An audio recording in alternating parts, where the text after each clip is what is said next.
Somalian marbata matarayden Somalian marbata la xumayden Somalian bismillaahir rahmaanir rahiim dhegeystayaal ku soo dhawaada barnaamijka talabada qaybtiisa siyaasadda wadaya kala ka dhageysataan idaacadda kulmiye ee magaalada Muqdisho barnaamijku waxaan ku soo qaadanaynaa waa talabada qaybtiisa siyaasadda daraasad uu soo saaray bangiga adduunka ayaa looga hadlay tayada macallimiinta Soomaaliyeed oo aad u hooseysa haddaba sideeba sare loogu qaadi karaa tayada macallimiinta barnaamijku waxaa gal qayb galaya Maxamed Cabdullaahi Shariif oo ah agaasimaha guud ee wasaaradda waxbarashada ee Koonfur Galbeed Soomaaliya iyo waliba aqoon-yahan Jibriil Jaamac Rafle oo kamid ah bariyaasha Soomaaliyeed ee ku sugan gobolka Banaadir waa mar kale barnaamijka talabada qaybtiisa siyaasadda tayala faragalin chaptada u toogahay timaadada ku talagala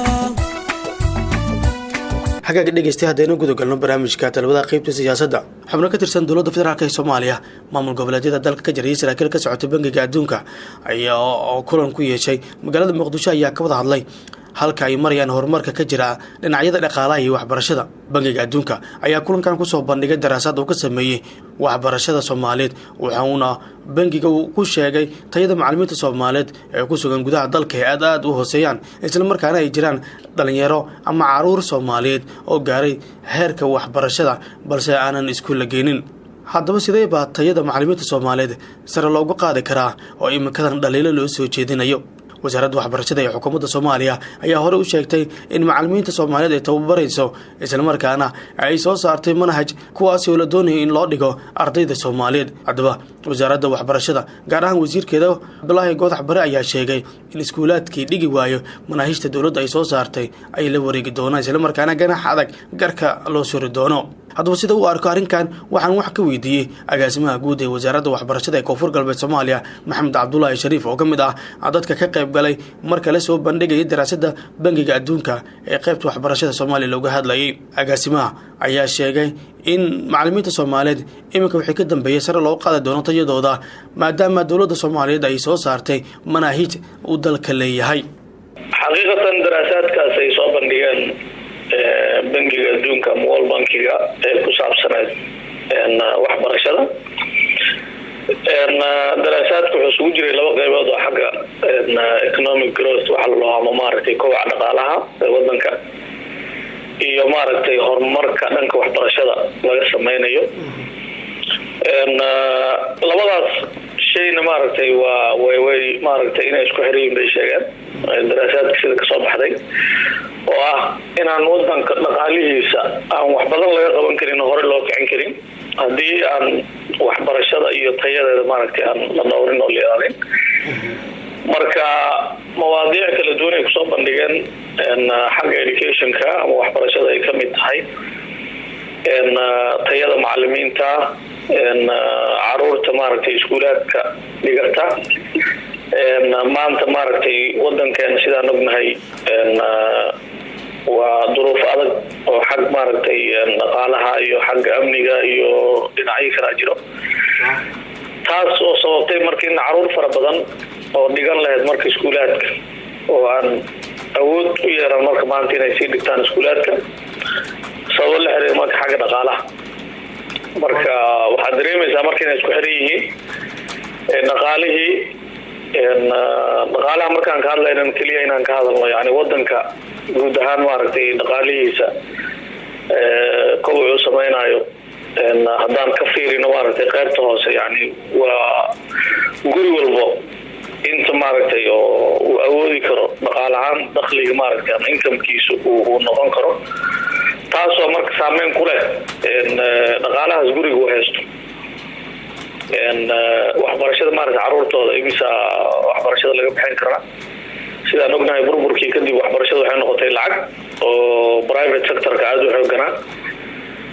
sanadadii dambe ayaa dawladda maaragtay waxay bilowday dadaal ku saabsan sidii loo heli lahaa iskuulo maaragtay public ah ama iskuulo dawladda ay leedahay looguna talagalay ardayda Soomaaliyeed oo aan awood u lahayn inay maaragtay caruurtooda dhigtaan marka caruur fara badan waxa la sheegay maaragtay inay out of school children ay yihiin ama caruur aan iskuulaadkan joogin sabab la xiriir marka xagga dhaqaalaha iyo waalidka aan awoodi karin marka nuxurka wuxuu ahaa marka in maaragtay la soo bandhigo in waxbarashadu ay muhiim u tahay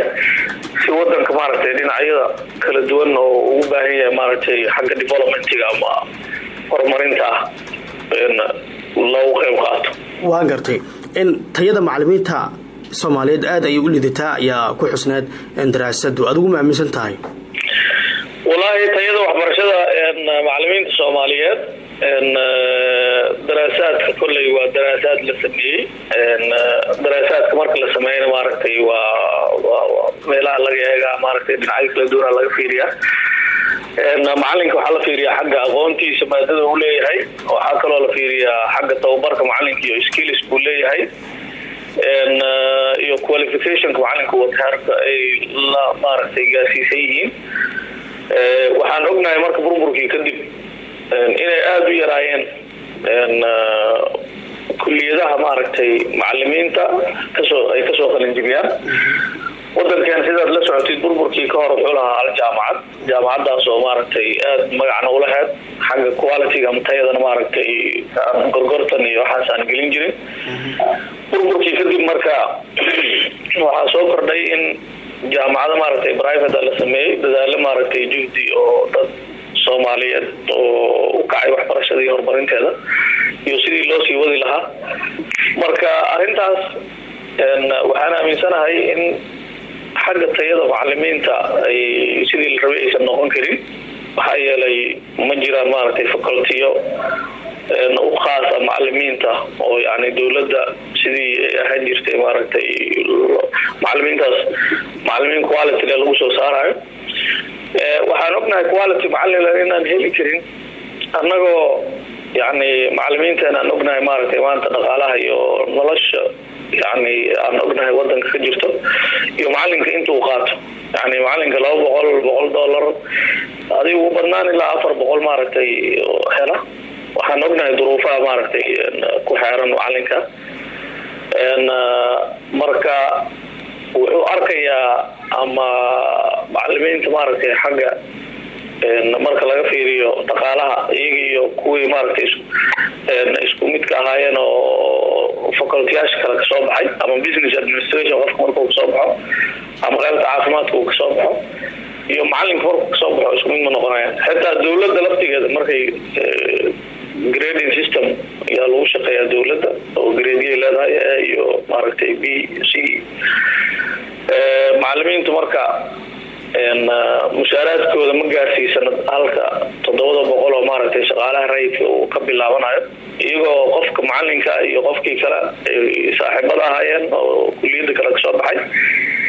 aysan isku lacag ahayn marka taas waxay sababaysaa marka in macalinimadu aan dad fara badan aysan xaggaas aadin iyagoo ka fiirinaya xagga hadhowdii noloshooda iyo dhaqaalaha maaragtay sidii lagu maareyn lahaa nolosha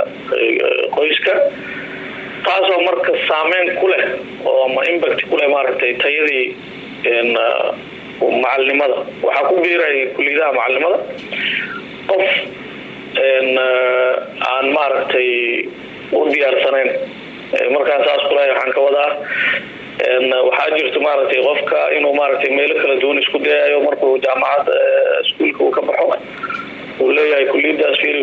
fiiri markay kulliyadii dhan maaragtay uu kasoo bixi waayo kadib uu leeyahay wal macalinimada xataa iska fiiri wasaaradda waxbarashada ee xukuumadda Soomaaliya waxay wadaa dadaalo ku aadan dib u qaabeynta waxbarashada dalka wasiirkuna waxa uu dhawaan sheegay manhajka dawladda ay diyaarisay iskuulkii aan qaadaneyn iyo macalinka aan arinkaasi loo tababareyn in ay iyaga la wareegi doonaan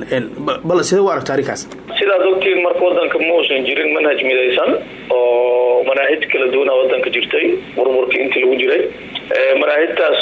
oo kala xambaarsan aragti kala duwan oo wadamada maaragtay ka imaadeen ah taasoo marka keentay in la soo saaro jiil Soomaaliyeed laakiin kala duwan xagga afkaarta ama aragtida taasna salkeedu waa maaragtay manhajtaas kala duwan marka wasaaraddeedu ka duuleyso in arintaas maaragtay wax laga qabto waxay ku talagashay inay samayso manhaj midaysan wadanku uu leeyahay oo ku qoran afkiisa shalay daraasaadka laftigiisa waxyaabaha lagu cadiyo waxaa kamid ah wadamada maaragtay lasoo qaadanayo tusaale ahaan Burundi iyo maaragtay Chad iyo wadamada lasoo qaadanayo oo xagga waxbarashada horumar ka gaaray marka loo fiiriyo Soomaaliya waxyaabaha maaragtay ku qotantay waxay ahayd in afkooda wax ku baranayeen wadankan sida aad ogtiin wuxuu lahaa maaragtay manhaj ku qoran afkiisa oo marka la qiimeeyay East Africa lagu sameeyay sideetimaadkii oo ahaa manhajka ugu tayada badan maaragtay xagga waxbarashada marka la fiiriyay qofka markuu ku baranayo afkiisa hooyo markuu wax ku baranayo way ka duwan tahay soo afqalaad wax ku baranayo way ka duwan tahay inuu wax badan oo maaragtay oo cilmi maaragtay oo ku soo saaro muhiimadana ma aha luqadda muhiimadda waxa waxbarashada waa luqadda waxay xambaarsan tahay waxbarashada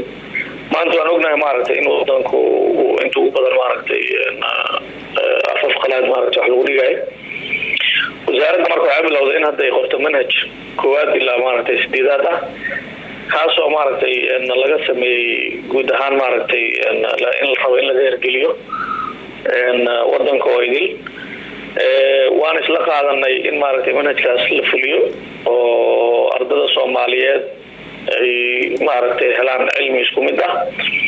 si tayada loo kontrolo tayada maaragtay loo dhowrana waxay u baahan tahay in hal manhaj la qaato manhajkaas marka la qaato macallimiintii maaragtay lagu tababaro manhajkaas dadkii qorayna ay tababaraan khubaradii xagga manhajka ahaa si hadaafta ama objectiveska laga lahaa manhajkaas dadkaas loo fahamsiiyo macallimiintii gudbinaysay ardadii loo dhigi lahaana maaragtay si sax ay u gaarsiiyaan waxaan rajaynaynaa sanadkan inuu maaragtay dhaqangalo manhajkaas sidoo kalena lagu qaadi doono imtixaanaadkii sideedaadka oo fasal dugsiga dhexe loo gudbaayay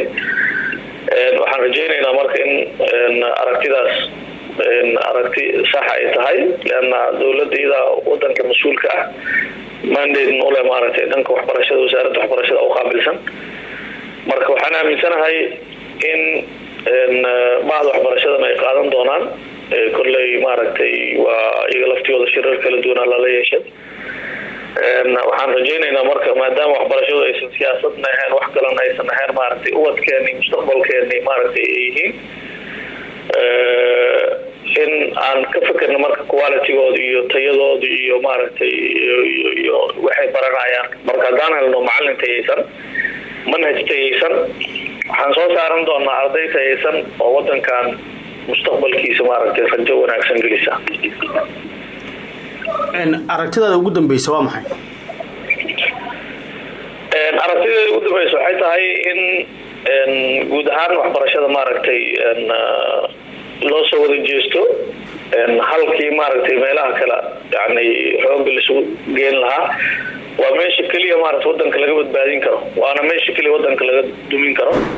haddii aanan helin marka waxbarasho tayo leh caruurteena maaragtay waxbarasho aysan aadin waxaa aada u kordhi doona maaragtay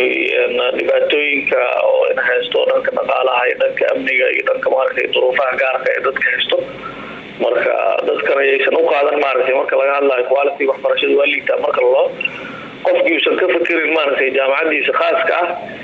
ama iskuulkaas uu leeyahay maaragtay markaas uu ku dadaalay oo tayada leh yani maxay ka noqon karaa marka intaas waa waxa lahaa anaadir la xukma lah yani waxa maaragtay badanaa mar walba la fiiriyaa intii yar maaragtay inta badanaa mar walba ka badan marka waxaan rajaynayaa in loo soo jeedsan doono sidoo kale waxaan maaragtay bahda warbaahinta oo iyaga maaragtay awood aad u xoog badan ah iyaga laftigood maaragtay inay u sameeyaan mobilization waxbarashada maaragtay oo ay u sameeyaan muxuu ahaa campaign oo ku saabsan maaragtay in barnaamijyada la soo celiyo tacliinta maaragtay raadiyaha wacyigelinta maaragtay dadka waxbarashada muhiimadda ay leedahay iyo laftigood maaragtay ku baraarujiyaan yani waa dhagaha keliya maaragtay wax ka dhageystaan waa ummadda marka haddii warbaahinta maaragtay roolkeeda ay qaadato dadka ka shaqeeyo stakeholderska waxbarashada guud ahaan ka shaqeeya maaragtay roolkooda ay qaataan waxaan aaminsanahay in wax badan maaragtay wadankeena aan ka bedeli karno dhanka maaragtay waxbarashadiisa iyo horumarkiisa. dhegeystayaal codkaasaad maqlaysaan waa agaasimaha guud ee wasaaradda waxbarashada ee koonfur galbeed Soomaaliya Maxamed Cabdullaahi Shariif oo barnaamijka igala qaybgalayay.